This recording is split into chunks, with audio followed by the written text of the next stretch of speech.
तो गवर्नमेंट क्यों बनता? मेरा सबसे बड़ा प्रश्न कि गवर्नमेंट स्कूल क्यों होती? वही बात है, गवर्नमेंट स्कूल है और बड़ी आबादी जो है जिनके पास पैसे नहीं है, या कई लोगों को लगता है कि हमें अपने बच्चों को सरकारी तरीके से पढ़ाना चाहिए, जिनको सरकार के ऊपर भरोसा होता है, वो भी। गवर्नमेंट क्यों बनता? मेरा सबसे बड़ा प्रश्न कि गवर्नमेंट स्कूल क्यों होती? वही बात है, गवर्नमेंट स्कूल है और बड़ी आबादी जो है जिनके पास पैसे नहीं है, या कई लोगों को लगता है कि हमें अपने बच्चों को सरकारी तरीके से पढ़ाना चाहिए, जिनको सरकार के ऊपर भरोसा होता है, वो भी। एमएल के विधायक संदीप सौरभ सर हैं, जिनसे हम बातें करेंगे जो कल अतिथि शिक्षकों के ऊपर किस प्रकार बर्बरतापूर्ण रवैया अपनाया गया बिहार प्रशासन के द्वारा पटना में, और दूसरी तरफ 7वीं चरण से जुड़े हुए जो भी अभ्यर्थी है उनके लिए विशेष जानकारी। सीटेट बीटेट एस्टेट जो है आप लोग जानते हैं 7वीं चरण, उनके लिए विशेष है। तो चलिए बात करने का प्रयास करते हैं कि क्या कुछ अपडेट है, जानकारी ये, लेकिन कुछ मुद्दे के ऊपर बात करेंगे। रोजगार के ऊपर तो हम आप लोग जानते ही हैं कि लड़ाई लड़ रहे हैं, और सर भी रोजगार के ऊपर बार बार आवाज उठाते हैं, इनके लिए इसके लिए सर का बहुत बहुत धन्यवाद। कल गेस्ट टीचर का पटना में बड़े पैमाने पर आंदोलन हुआ। दूसरी तरफ शिक्षक जो भावी शिक्षक होने वाले उनके लिए भी दूसरी तरफ आंदोलन चलते रहता है। सरकार दावा कर रही है कि जल्द ही वैकेंसी आने वाली है, तमाम प्रकार की जो भी रिक्तियां होगा जल्द आएगा, लेकिन कुछ देखने को मिलता नहीं है, आप लोग देख रहे हैं। सबसे पहले तो सर बहुत बहुत स्वागत है। धन्यवाद। कल गेस्ट टीचर का जो है उनका बड़े पैमाने पर पटना में स्ट्राइक हुआ। आपने देखा कि पूरे पटना कल भरा हुआ था। आरजेडी का उन्होंने घेराव किया। क्या लगता है कि एक तरफ सरकार दावा कर रही है कि नौकरी देंगे, दूसरी तरफ उनको हटाया जा रहा है, तो ये नहीं लग रहा है कि ये नाइंसाफी हो रही है उनके साथ? देखिए, ये अतिथि सहायक प्राध्यापक ये हैं, और यूजीसी गाइडलाइन को फॉलो करते हुए, रोस्टर प्रणाली का पालन करते हुए इनकी नियुक्ति हुई थी। बहुत पारदर्शी तरीके से हुई थी। जो यूजीसी का गाइडलाइन होता है, जो असिस्टेंट प्रोफेसर की बहाली में जितने क्राइटेरिया होता है, सबको फॉलो करते हुए इनकी बहाली हुई थी। इन सबके पास नेट जेआरएफ है, पीएचडी इनके पास है, तो इनकी बहाली हुई। और पिछले 3 साल से लेकर के 8 साल तक, जो रिसेंट बहाल हुए हैं वो 3 साल से हैं, और बाकी 8 साल से हैं। तो इतने साल से ये लोग कैंपसेस को संभाल रहे हैं, अलग अलग विभाग को संभाल रहे हैं। और कई जगह तो स्थिति ये है कि कॉलेज के और विश्वविद्यालय के डिपार्टमेंट्स जो हैं वो सिर्फ गेस्ट फैकल्टी के भरोसे ही चल रहा था। इनसे शैक्षणिक काम लिया गया, गैर शैक्षणिक कार्य लिए गए, और रैंडम तरीके से अभी जब नया नया जो रिक्रूटमेंट हो रहा है विश्वविद्यालय चयन आयोग की तरफ से अस्थाई प्राध्यापकों की, तो वो आने से इनको कहा जा रहा है कि अब आपका काम खत्म, अब जाइए बाहर। हाँ, मतलब निकल गया तो पहचानते नहीं। ये तो कहीं से भी वाजिब नहीं है, क्योंकि आप देखिए कि बिहार में 1972 के बाद विश्वविद्यालयों के भीतर प्राध्यापकों का नया पद सृजित नहीं किया गया है, जबकि 1972 के बाद तो छात्रों की संख्या कई गुना बढ़ गई है। और यूजीसी जो कहता है कि आप अधिकतम रेशियो जो है 30:1 रखिए, मतलब अधिकतम, मैक्सिमम है ये, उससे कम भी रखा जाना चाहिए, उससे कम ही होता है जनरली, लेकिन मैक्सिमम आप 30 बच्चों पर एक शिक्षक रखिए। हाँ, और यूजीसी ये भी कहता है कि जितना सीट सृजित हुआ है विश्वविद्यालय या कॉलेज के भीतर, उससे 20% ज्यादा कॉलेज या विश्वविद्यालय रख सकते हैं। तो जब आपके पास जगह है रखने का, आप 20% ज्यादा रख सकते हैं, तो फिर इनको क्यों हटाया जा रहा है? अभी रिसेंट जो हिंदी डिपार्टमेंट का कई जगह हटाने का नोटिस आया है, क्योंकि हिंदी का रिक्रूटमेंट चल रहा है, तो इसके चलते ही जो सहायक प्राध्यापक हैं अतिथि के रूप में जो पढ़ा रहे थे, उनके बीच में एक पैनिक क्रिएट हुआ। और सही बात है कि इतने समय तक आप किसी विश्वविद्यालय में डिपार्टमेंट में पढ़ाते हैं तो आपका एक स्वतः लोगों से जुड़ाव हो जाता है, विश्वविद्यालय से, बच्चों से जुड़ाव हो जाता है। तो इनको अचानक से आप हटा रहे हैं, तो ये तो कहीं से भी ठीक नहीं है। इसके साथ साथ बिहार सरकार के सामने कुछ एग्जाम्पल्स हैं, जैसे हिमाचल प्रदेश, हरियाणा और पश्चिम बंगाल। ये वो राज्य हैं जहां पे गेस्ट फैकल्टी को समायोजित सरकार ने कर लिया। तो कई राज्य कर रहे हैं, उड़ीसा में भी वो प्रक्रिया चल रही है। कुछ राज्य हैं जहां पे उनको हाईली वेटेज दिया जाता है, ताकि जब परमानेंट का आए तो आपको इतना ज्यादा आपका वेटेज रहेगा कि आपको हो जाएगा। हाँ, तो ये कोई प्रक्रिया फॉलो नहीं कर रही सरकार। यहाँ ये जो एग्जाम्पल्स पड़े हुए हैं इनको देख नहीं रही है, और रैंडम तरीके से हटाने की बात चल रही है। जबकि सच ये है कि अभी भी विश्वविद्यालय के अंदर जब परमानेंट की बहाली हो जाएगी, इसके बावजूद भी पद खाली हैं, और कई जगह से उसके सबूत मिल रहे हैं कि यहाँ पद खाली हैं, जो और नया सृजित होगा तो और ज्यादा हजारों में पद निकल जाएंगे। तो सरकार को चाहिए कि फिलहाल ये जो इनकी जो मांग थी, कल आंदोलनकारियों की जो मांग थी, कि अभी जो सरकार ने फरमान जारी किया है, सरकार ने क्या, राजभवन की तरफ से या विश्वविद्यालय की तरफ से जो आया है, उसमें इनकी मांग है कि पहले उसको विड्रॉ किया जाए, वापस लिया जाए उस फरमान को जो हम लोग को हटाने के लिए कह रहा है। उसके बाद सरकार एक पॉलिसी बना करके हम लोग का समायोजन करे। इनका कहीं से ये मकसद नहीं कि सरकार के ऊपर कोई वित्तीय बोझ बने।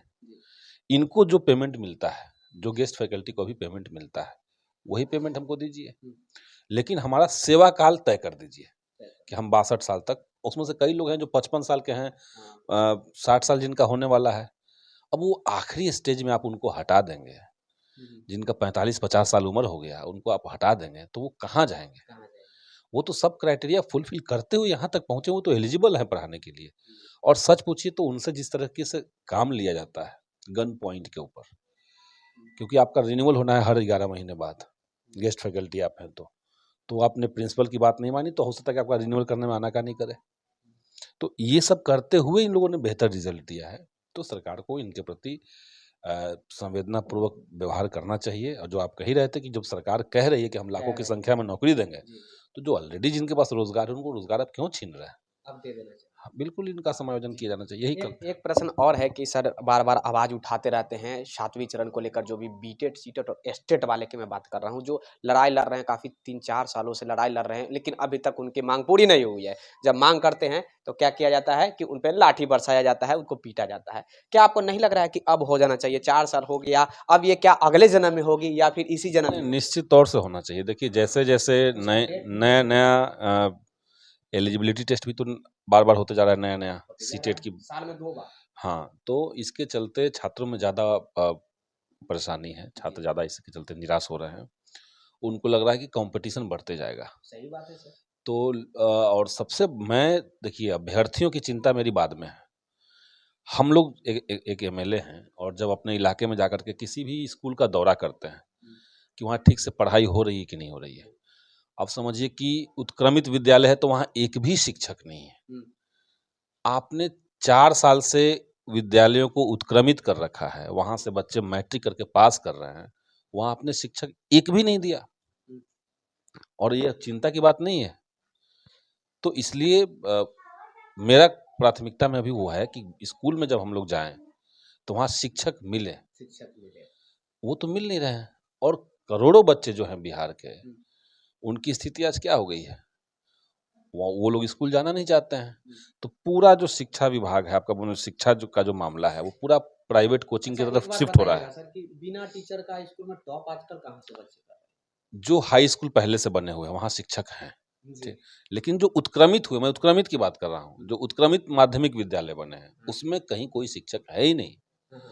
जो +2 पहले वाले थे, वहाँ पे भी शिक्षकों की कमी है, प्राथमिक विद्यालय में घनघोर कमी है।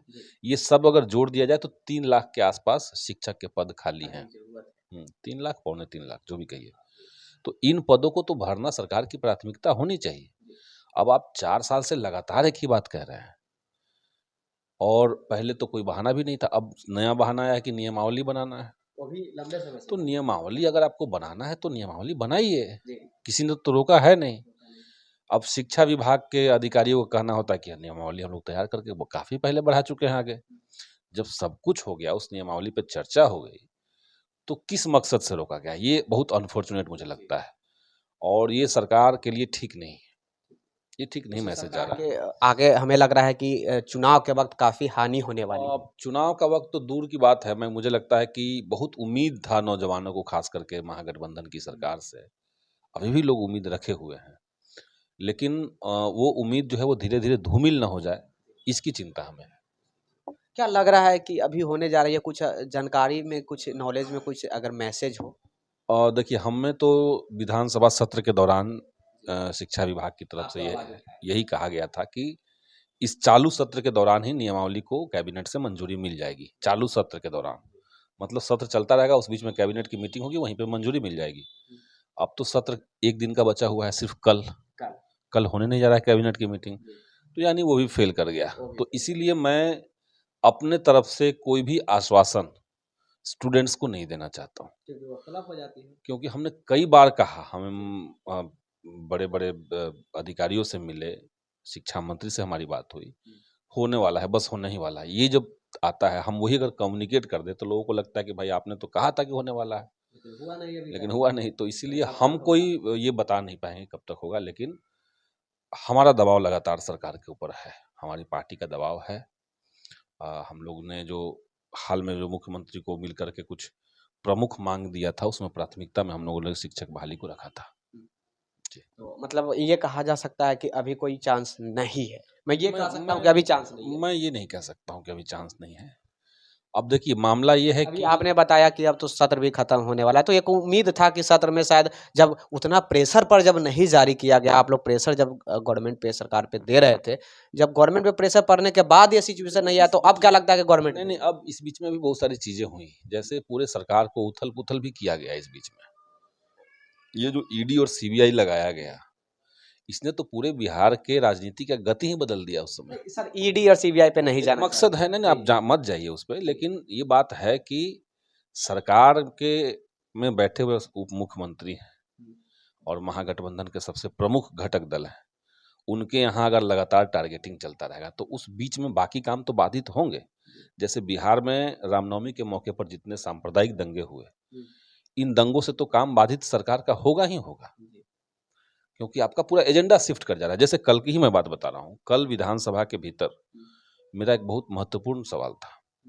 बिहार में जितने संविदा कर्मी हैं, करीब 7-8 लाख लोग हैं जो संविदा पे काम कर रहे हैं, उनको समान काम का समान वेतन लेबर लॉ के अनुसार मिलना चाहिए। सुप्रीम कोर्ट का एक गाइडलाइन कहता है कि उनको मिलना चाहिए, तो बिहार सरकार क्यों नहीं देती है? और जो परमानेंट नेचर के कामकाज हैं, जिस कामकाज को कंटिन्यू चलते रहना है, तो परमानेंट नेचर के कामकाज के लिए आपको परमानेंट स्टाफ ही रखना चाहिए, ये भी नियम है। तो सरकार उनका पक्कीकरण क्यों नहीं कर रही है? ये सवाल मेरा विधानसभा में कल था और इस पे बहस होती, और जबरदस्त बहस होती। मैंने पूरी तैयारी कर रखी थी, लेकिन अनफॉर्चुनेट देखिए कि भारतीय जनता पार्टी के लोग जो दोनों जगह पे ही दंगों में शामिल थे, वो विधानसभा में आकर के इतना हंगामा किए कि सदन चलने नहीं दिए। तो ये होता है, आपका महत्वपूर्ण सवाल इस तरह की घटनाओं के चलते पीछे छूट जाती है। तो कहीं ना कहीं हमें लगता है कि बीच बीच में लगातार ये जो डाइवर्जन करने की कोशिश है, ये भी उचित नहीं है। बाकी सरकार को तो मैं कहता हूँ कि सबसे प्राथमिक सवाल, अब इतने जो दंगे फसाद हो रहे हैं, और हम तो देख रहे हैं मनेर में, मेरा घर जहाँ पे है मनेर दरगाह, जहाँ पे आज तक कभी इस तरह का सांप्रदायिक तनाव पैदा नहीं हुआ, वहाँ दरगाह के भीतर बजरंग दल के लोग नारा लगाते हुए, बजरंग दल का जय श्री राम करते हुए, तलवार त्रिशूल लेकर के घुसे हुए हैं। माने 100 से ज्यादा बच्चे घुसे हुए हैं, सब बच्चे हैं। अब ये जो स्थिति पैदा हो रही है बिहार के भीतर, इसको कैसे टैकल कीजिएगा आप? तो इसको टैकल करने का एक जो जरूरी औजार है वो है एजुकेशन। तो एजुकेशन को आप दुरुस्त कीजिए। तो इसलिए मैं चाहता हूं कि सरकार प्राथमिकता में लाए शिक्षा को। जब तक अच्छा सरकारी शिक्षा व्यवस्था को, मैं जब भी सरकार, लोगों को लगता है कि भाई एजुकेशन तो प्राइवेट से मिल ही रहा है, लेकिन प्राइवेट से कितने ही लोग ले पाएंगे? और प्राइवेट तो मतलब मजबूरी का नाम है। जब प्राइवेट से लेना ही रहता तो गवर्नमेंट क्यों बनता? मेरा सबसे बड़ा प्रश्न कि गवर्नमेंट स्कूल क्यों होती? वही बात है, गवर्नमेंट स्कूल है और बड़ी आबादी जो है जिनके पास पैसे नहीं है, या कई लोगों को लगता है कि हमें अपने बच्चों को सरकारी तरीके से पढ़ाना चाहिए, जिनको सरकार के ऊपर भरोसा होता है वो भी, और जो आज तो हकीकत है कि मजबूरी में लोग सरकारी स्कूल में जा रहे हैं, तो उन तमाम बच्चों का भविष्य सरकार को देख करके प्राथमिकता में लाना चाहिए उन चीज़ों को। बाकी जो चीज़ें आ रही हो तो हैं, लेकिन वो ला करके जल्द से जल्द बहाली करना चाहिए। ये तो हम कई एक बार कह रहे हैं, लेकिन आप कहें कहने से क्या हो रहा है? तो कहने से धीरे धीरे चीज़ें आगे बढ़ सकती है। अभी एक चीज़ बताना चाहूँगा सर कि कुछ दिन पहले मैं गया हुआ था सचिवालय में जानकारी लेने के लिए, तो मालूम चला कि 1 हफ्ता में आ जाएगा। अब 1 हफ्ता भी खत्म हो गई है। तो वही हो रहा है ना। 1 हफ्ता भी 1 हफ्ता है, 10 दिन है, सदन के दौरान ही है, इसी महीने है, तो क्या विलंब है, किस मामले में विलंब है? वो तो हमने तो सदन में इस बार भाषण में ही अपने बात ये कही थी। हमने ये कहा था कि भाई अगर सरकार को इतने बड़े पैमाने पर बहालियां लेनी है, तो जो बजट में जो प्रतिबद्ध व्यय होता है, प्रतिबद्ध व्यय बोलते हैं जो परमानेंट नेचर का जो होना ही होना है, तो उसमें वेतन वाला जो मद है, उसमें सिर्फ 4% का ही बढ़ोतरी क्यों किया गया? क्योंकि आप 4% बढ़ाते हैं तो आपके जो पहले के स्टाफ हैं बिहार के, जो पहले के कर्मी हैं, उनको आपको महंगाई भत्ता देना है, उनका बेसिक इंक्रीमेंट बढ़ना है, तो ये सब होकर के ही तो 2.5-3% हो जा रहा है। तो आप 4% सिर्फ आधा परसेंट 1% बढ़ा करके इतने सारे लोगों को वेतन कैसे देंगे? तो कहीं ना कहीं आपको अगर रोजगार इतनी बड़ी संख्या में देनी थी, तो ये आपके बजट में शो करना चाहिए था। इस पॉइंट को मैंने रेज किया था विधानसभा के भीतर। हम लोग देखिए सरकार में हैं, लेकिन जन आंदोलनों की जो आवाज़ है और जनता की जो आकांक्षाएं हैं, उसको मजबूती के साथ सरकार के सामने रखने के लिए यही हमारी भूमिका है, हमारी पार्टी की यही भूमिका है, हम लोग उसको कर रहे हैं। वही बात है कि 7 दिन का समय दिया गया सचिवालय से भी वही फॉलोअप रहा। देखिए, ये बिहार के लिए दुर्भाग्य की बात है कि शिक्षा विभाग बहुत स्लो काम कर रही है सर। मुझे भी लगता है, पूरे बिहार के युवा भी जानते हैं कि बिहार के जो शिक्षा विभाग है सबसे भ्रष्ट है, स्वास्थ्य विभाग भी भ्रष्ट है, लेकिन स्वास्थ्य विभाग में कहा जा रहा है कि धीरे-धीरे परिवर्तन आ रही है, सुधार हो रही है। शिक्षा विभाग में कोई परिवर्तन नहीं आ रही है। जो एजुकेशन मिनिस्टर है प्रोफेसर चंद्रशेखर यादव, वो कहते हैं कि थोड़ा इंतज़ार दीजिए, थोड़ा इंतज़ार कीजिए, थोड़ा समय दीजिए, हम जल्द ही सुधार करेंगे। लेकिन ऐसे ही करते-करते साल लगने को है, लेकिन अभी तक कोई सुधार देखने को नहीं मिला है। विशेष जानकारी के लिए आप अवश्य